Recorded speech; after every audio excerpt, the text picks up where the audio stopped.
কালকের মধ্যে যেভাবে ওকে একজন স্টান্টম্যান নিয়ে আসবে, যে ওই হিরোর ডামি হবে, ওই আগুনের মধ্যে দিয়ে হেঁটে যাবে। শোনো, তাতে যদি 20,000 টাকার বেশি দিতে হয় আমি 30-40 যা হয় দেবো। যাও যাও, খুঁজে নিয়ে এসো। কি বললেন উনি? আগুনের ওপর হাঁটলি উনি 30,000 40,000 যা চাইবো দেবেন? খালি হাতে ঘুরছিল? তাহলে কি গোমরামুখর সব শাড়ি বিক্রি হয়ে গেছে? বাবা, তোমার সাথে কি গোমরামুখর কথা হয়েছে বাবা? না না না, আমার সঙ্গে কোনো কথা হয়নি। আমার বিশ্বাস গোমরামুখ কাল ঠিক টাকা নিয়ে আসবে বাবা। তোমার দেওয়ার শর্ত ও ঠিক পূরণ করবে। কি হলো? আমার কথার উত্তর দিচ্ছ না যে? পারবে তো আমার শর্ত পূরণ করতে? আমি পারবো।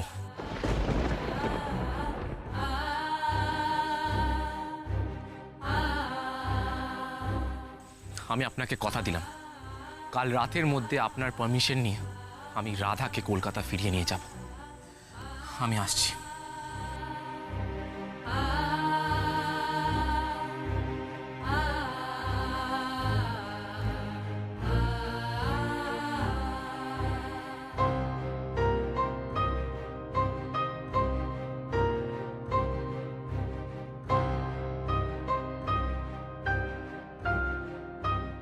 এটাই তো শুনতে চেয়েছিলাম কৃষ বাবা। তোমার মুখে এই পারবো কথাটাই আমি শুনতে চেয়েছিলাম। জানো তো কৃষ বাবা, কিছু কিছু লড়াইতে হেরেও শান্তি। বাবার সঙ্গে ছেলের যখন লড়াই হয় তখন বাবা প্রতি মুহূর্তে চায় যে তার ছেলেটাই জিতুক। আমিও তাই চাই বাবা। আমি চাই এই লড়াইতে তুমি আমাকে হারিয়ে দাও, কারণ তোমার এই জিত তো তোমার একার জিত নয়, আমার রাধা মায়েরও জিত। আমি চাই তুমি তুমি কাল আমার মুখের ওপর ওই 10,000 টাকাটা ছুঁড়ে মারো আর নিজেকে নির্দোষ প্রমাণ করে রাধার হাত ধরে তুমি আমার চোখের সামনে দিয়ে চলে যাও। আমি এটাই চাই কৃষ বাবা। কৃষ বাবা, এই বুকের ওপর পাথর চাপা দিয়ে আমি তোমাদের বড্ড কষ্ট দিয়েছি, খুব কঠিন পরীক্ষা নিয়েছি তোমাদের। এই বুড়ো ভাবটাকে ভুল বুঝো না বাবা, ভুল বুঝো না। শ্যামল, কাল কিন্তু আগুনের একটা সিনটা আছে, তোমার স্টান্টম্যান রেডি আছে তো? না মানে, ও আপনি চাপ নেবেন না দাদা, আমি ঠিক ব্যবস্থা করব। দেখলে তো, দেখলে তো, যেখানে বাঘের ভয় সেখানে সন্ধে হয়। কাল সকাল 10টার মধ্যে শুটিং, আর তুমি এখন বলছো যে তোমার স্টান্টম্যান নাকি আসবে না। আমি কি করবো বল?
1 টাকা কম হলেও চলবে না। আর কালকে এই স্টান্টটা হয়ে যাওয়ার পর আমার সঙ্গে সঙ্গে হাতে ক্যাশ চাই। ক্যাশ ক্যাশ 30,000 টাকা দেবেন তো? নিশ্চয়ই নিশ্চয়ই দেবো।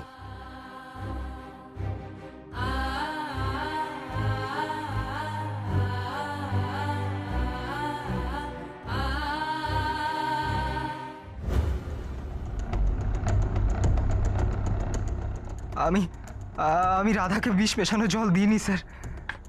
কিন্তু ক্রিসের হাতে যে বটলটা ছিল তাতে তো বিষ ছিল। আমি জানতাম না, আমি জানতাম না ওতে ওতে বিষ মেশানো ছিল। তাহলে কোর্টে যে তুই বয়ান দিয়েছিলি যে ক্রিস যে জলটা রাধাকে দিয়েছিল তাতে নাকি বিষ মেশানো ছিল, হ্যাঁ?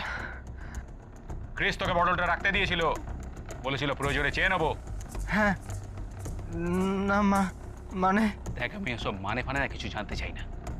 সোজা কথায় বল, কে তোকে ক্রিসকে ফাঁসানোর জন্য ভাড়া করেছিল? বল বল, কার কাছ থেকে টাকা খেয়ে তুই ক্রিসের এগেন্সটে বয়ান দিয়েছিস? বল বল বল এক্ষুনি, কিন্তু নইলে 3rd ডিগ্রি চালু করবো। বল। আমি কিছু জানি না স্যার, বিশেষ করে আমি কিচ্ছু জানি না, আমি কিচ্ছু জানি না স্যার। এই, একে উল্টো করে চলো। না স্যার, এমনটা করবেন না স্যার, আমি মরে যাবো স্যার। তাহলে সত্যিটা বল না, কে তোকে ক্রিসকে ফাঁসানোর জন্য টাকা দিয়েছিল? বল।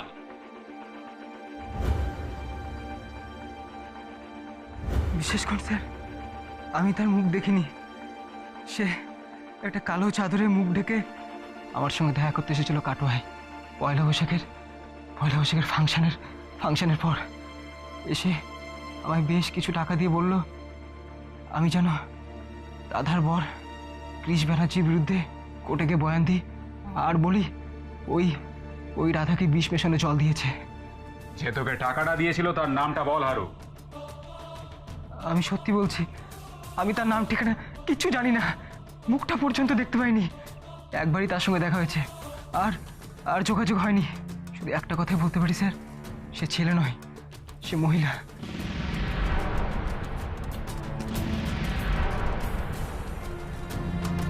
মহিলা? দাদা একটু শুনুন, বলছি স্টান্টম্যান সবসময় প্রফেশনাল লোককে দিয়ে করাতে হয়।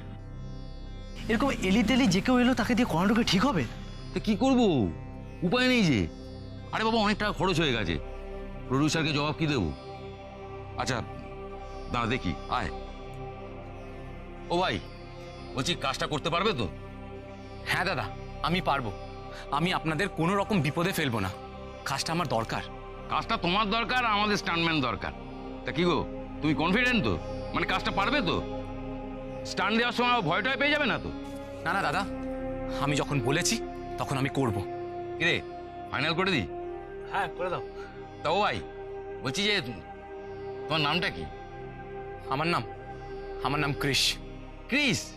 এই একটা হিন্দি সিনেমা দেখেছিলাম জানো, সেই সিনেমার যে হিরো ছিল তার নামও ক্রিস, সেখানে হেভি স্টান্ট ছিল। তা তোমার পুরো নামটা কি, মানে ক্রিস কি? আমি যদি এখন আমার আসল নামটা বলে দিই আর ওরা যদি আমার নামটা চিনে ফেলে, কোনোভাবে আন্দাজ করে নেয় যে আমি এসবি গার্মেন্টসের মালিক ক্রিস ব্যানার্জি, তাহলে তো মুশকিল। হয়তো কাজটাও আমার হাতছাড়া হয়ে যাবে। কি হলো, নাম জিজ্ঞেস করতেই ভেবলে গেলে যে? ভয়টাই করছে? ভয় করলে কিন্তু আগে থেকে বলে দাও। না না দাদা, তেমন কিছু নয়। আমার নাম ক্রিস বেরা। ক্রিস বেরা? সে যাকগে। এই ছোটু, তুই দাদা ফোন নাম্বারটা লিখে নে। আচ্ছা হ্যাঁ দিন, আমি লিখে দিচ্ছি। কাল সকাল 8টায় কল টাইম, সকাল 8টার মধ্যে কিন্তু ঢুকে পড়ো। তা তোমার বাড়ি কত দূর, মানে কাছে পিঠেই? বাড়ি কাছে না, একটু দূরে আছে। এখান থেকে ঘন্টাখানিকের রাস্তা। ও, তাহলে এক কাজ করো, দুগ্গা বলে আজ বেরিয়ে পড়ো। কাল কিন্তু সকাল 8টার মধ্যে ঢুকে পড়ো, দেরি করো না কিন্তু। হ্যাঁ ওকে, আপনি আমার টাকাটা রেডি রাখবেন। এই শ্যামল গুচাইতে কথা ইস কথা। ঠিক আছে দাদা, তাহলে আমি আসি। ও, অনেক বড় ফাঁড়া থেকে বেঁচে গেছি। দাদা, লোকটাকে যেতে দিয়ে মোটেও ঠিক করলেন না। কালকে যদি হুট করে মাইন্ডটা চেঞ্জ করে বসে, যদি না আসে তখন কি করবেন আপনি? এটা তো ভালো কথা বলেছিস। হ্যাঁ, আজকে একটা কিছু বলে হোটেলের মধ্যে রেখে দিন, কালকে ঠিক সময়ে কাজ করিয়ে তারপর ছাড়বেন।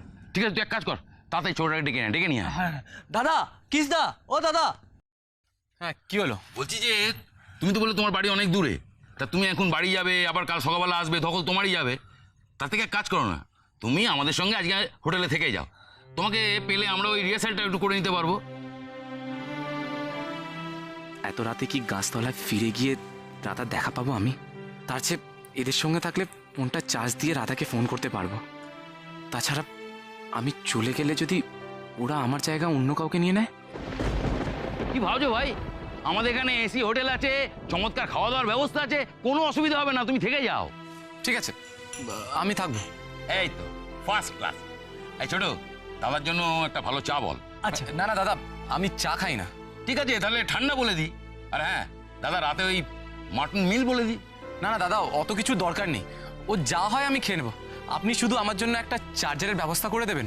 অ্যাকচুয়ালি আমার ফোনে চার্জ নেই, আমি ফোনে চার্জ দেবো। কি যে বলেন, আপনি আমাদের জন্য ওই আগুনের উপর দিয়ে দৌড়তে রাজি হয়ে গেলেন, আর আপনার জন্য একটা চার্জারের ব্যবস্থা করতে পারবো না? আপনি হোটেলে চলুন, হোটেলে গিয়ে আপনাকে চার্জারের ব্যবস্থা করে দেবো। আপনি ফোনে চার্জ দিয়ে বাড়িতে বলে দেবেন যে আজ বাড়িতে আপনি ফিরছেন না। ঠিক আছে, চলুন চলুন। হ্যাঁ, রাধা সকাল থেকে অনেকবার ফোন করেছে, নিশ্চয়ই আমার জন্য খুব চিন্তা করছে। ফোনে চার্জ দিয়ে আমাকে সবার আগে রাধার সাথে কথা বলতে হবে। হ্যাঁ, রাধার সাথে। আসুন আসুন স্যার, এই আপনার ঘর। এ ছোটু, এসি রিমোটটা কোথায়? এসিটা চালিয়ে দে। না না দাদা, এসি লাগবে না, আপনি প্লিজ আমাকে চার্জারটা দেবেন। ও হ্যাঁ হ্যাঁ, এই তো চার্জার আমার পকেটেই রয়েছে, নিন। এবার ফোনে চার্জ দিয়ে যত খুশি বাড়িতে কথা বলুন।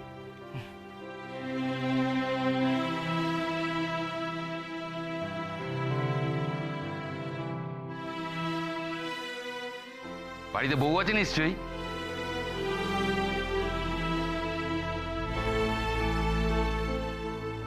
আর সোনামণি, একটা কথা বলো স্যার। বলছি এই স্টান ফান্ডের ব্যাপারে ম্যাডামকে কিছু জানানোর দরকার নেই, বোঝেনি তো? মেয়ে মানুষেরা এমনি একটু ভীতু হয়, এসব শুনে হয়তো। না না, আপনার ভয় পাওয়ার কিছু নেই।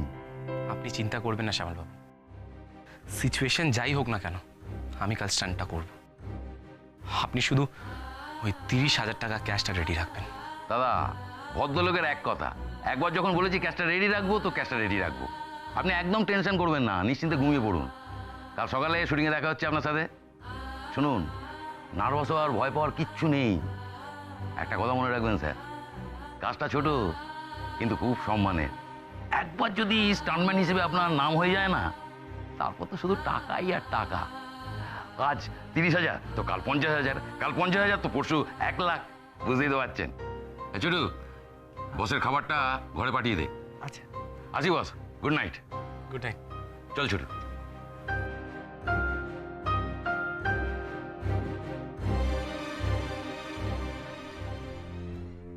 ছোটু, সারা রাত না ঘরটার উপর নজর রাখবি।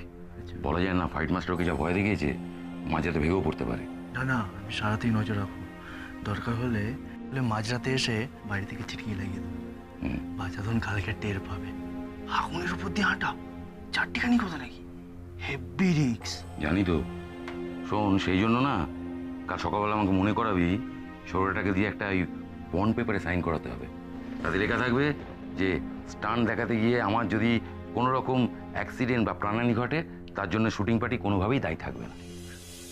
এখন চল।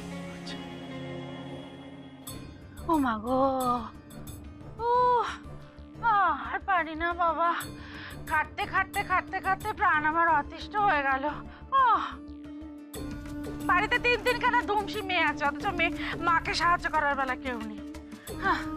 ওই এক রাধা, নুলো, ডান হাত অকেজো, ওই নিয়ে এসে সারা রাজ্যে ঘুরে বেড়াচ্ছে, কিন্তু হেসেলে ঢুকবেন না। তার শ্বশুর বাড়ির লোকে দোবলা আমি রাধে খাওয়াচ্ছি, অথচ তার টিকি নেই। ও মা, দেখছো না আমি এখানে পড়ছি, তুমি একটু চুপ করবে? আচ্ছা কে পড়ছে, পড়ে একেবারে জজ ব্যারিস্টার হয়ে যাবে। পড়ছে ছাই, কিচ্ছু হবে না। ওই তো দিদির পেছনে দিনরাত গুড়গুড় গুড়গুড় গুড়গুড় করছো। দিদির ভবিষ্যৎ অন্ধকার হয়েছে, তোমার ভবিষ্যৎ অন্ধকার হয়ে যাবে। তোমাকে এই কথা কে বলেছে মনোরমা? আমার রাধা মায়ের ভবিষ্যৎ অন্ধকার? এতে বলা বলির কি আছে? হ্যাঁ, কি আছে বলা বলির? যে মেয়ের বাপ ধিঙি মেয়েকে শ্বশুর বাড়ি না পাঠিয়ে নিজের কোলে বসিয়ে রেখে দেয়, রাজপুত্রের মতো জামাইকে রাজ সিংহাসন থেকে টেনে নামিয়ে এনে ধান খেতে মাটি কোপাতে পাঠায়, সে মেয়ের ভবিষ্যৎ দিয়ে নতুন করে বলার কি আছে গো? হ্যাঁ? ওই একখানি রাধারানী বস্ত্র নয়, ওইটা দেখে তোমার মেয়েকে কোলে বসিয়ে রেখে দিলে। এরপর তোমার বন্ধুর বউ কৃষ বাবা মেয়েকে যদি শ্বশুর বাড়ি ফিরিয়ে যেতে না চায় তখন কি করবে তুমি? কৃষ দাদাকে তুমি তো এখনো চেনোই নি মা। কৃষ্ণা এত কষ্ট করছে কেন? দিদিকে ফিরিয়ে নিয়ে যাওয়ার জন্য তো। ও বাবা, তাই নাকি গো মা? হ্যাঁ, তুমি তোমার কৃষ দাদাকে চিনে গেলে, আমি চিনলাম না। বাবা রে বাবা, তোমার চোখ ফুটে গেল মা গো, আমার চোখ ফুটলো না। সেটা হতেও তো পারে, ওর চোখ ফুটেছে, তোমার চোখ ফোটেনি। তুমি তো নিজের মেয়েকেই চিনতে পারোনি মনোরমা, তুমি তো রাধা মাকেই চিনতে পারোনি। মা হয়ে মেয়েকে এখনো ভালোবাসতে শেখোনি, কৃষকে চিনবে কি করে? বাবা, এই যে দেখে দেখে দেখে ঘুরো ঘুরো ঘুরো ঘুরো ঘুরো। মা, তোমার কি হচ্ছে গো? আজ দেখি একেবারে উল্টো সুরে গান ধরলে। বাজে কথা বলো না তো, চুপ করো। রাধা মা কোথায়? ওর রাতের খাবার ওষুধ সব দিয়েছো? এ কোথায় যে তাকে খাবার দেবো ওষুধ দেবো, তার তো কোনো পাত্তাই নেই। পাত্তা নেই মানে? এত রাত হয়ে গেল, রাধা মা এখনো বাড়ি ফেরেনি, কোথায় গেছে? কি করে জানবো বলো? তোমার নবাব নন্দিনী মেয়েকে আমাকে রিপোর্ট করে যায় কখন কোথায় যাচ্ছে। আমি তোমাকে পশ্চাপষ্টি বলে দিচ্ছি, এই মেয়ে তোমাকে ডুবিয়ে ছাড়বেই ছাড়বে। ওই তো দিদি এসে গেছে।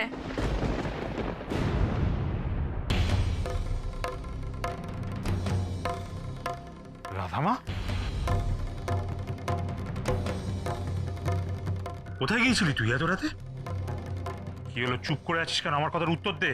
তোকে বারবার বারণ করা সত্ত্বেও কোথায় গিয়েছিলি তুই? বাবা,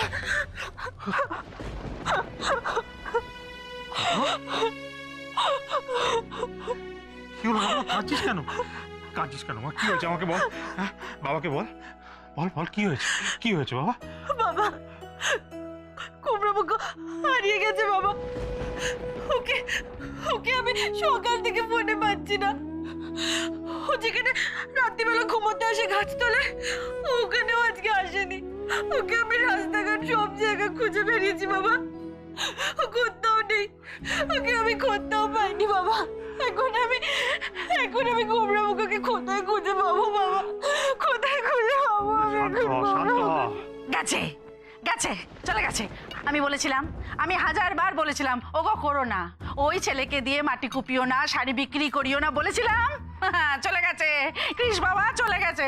ওরে রাধা, তোর বর হারায়নি রে, তোর বর পালিয়ে গেছে, পালিয়ে। হ্যাঁ, দুধের শিশু নাকি রে যে হারিয়ে যাবে? মনোরমা, চুপ করবে তুমি?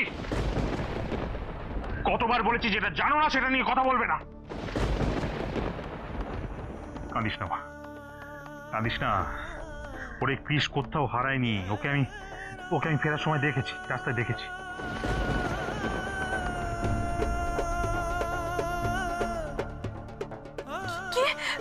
কি বললে তুমি? কুমড়োমুখের সাথে তোমার দেখা হয়েছে? কোথায় দেখা হয়েছে বাবা? কোথায় দেখা হয়েছে? ওই তো বীরপাড়ার মোড়ে, আমি রিক্সা করে ফিরছিলাম, তখন দেখতে পেয়েছি।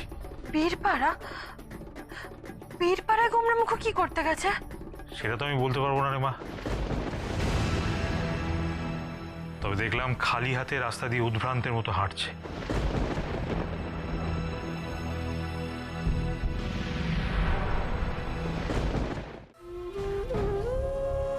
খালি হাতে ঘুরছিল? তাহলে কি কুমড়োমুখের সব শাড়ি বিক্রি হয়ে গেছে? বাবা, তোমার সাথে কি কুমড়োমুখের কথা হয়েছে বাবা? না না না, আমার সঙ্গে কোনো কথা হয়নি, আর এখন তো কথা বলার সময়ও নয়। আমি চাই কাল সন্ধ্যেবেলার মধ্যে কৃষ তার রোজগার করা 10,000 টাকা নিয়ে আমার সামনে এসে দাঁড়াক। আমার বিশ্বাস কুমড়োমুখ কাল ঠিক টাকা নিয়ে আসবে বাবা। তোমার দেওয়ার শর্ত ও ঠিক পূরণ করবে। সে ব্যাপারে যে আমারও দৃঢ় বিশ্বাস আছে রে মা। আমি মুখে যাই বলি না কেন, আজ যখন কৃষ আমার সঙ্গে কথা বলছিল, আমি ওর চোখে আগুন দেখেছি। কিন্তু রাধামা, শুধু টাকা নিয়ে এলেই তো হবে না রে মা। কৃষকে তো নিজেকে নিরপরাধ প্রমাণ করতে হবে। তোকে যে বিষটা দিয়েছিল সেই আসল দোষীর সন্ধান ওকে নিয়ে আসতে হবে।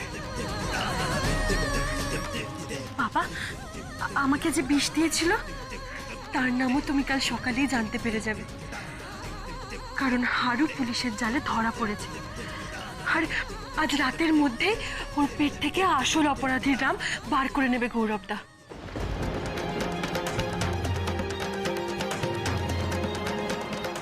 হারু ধরা পড়েছে?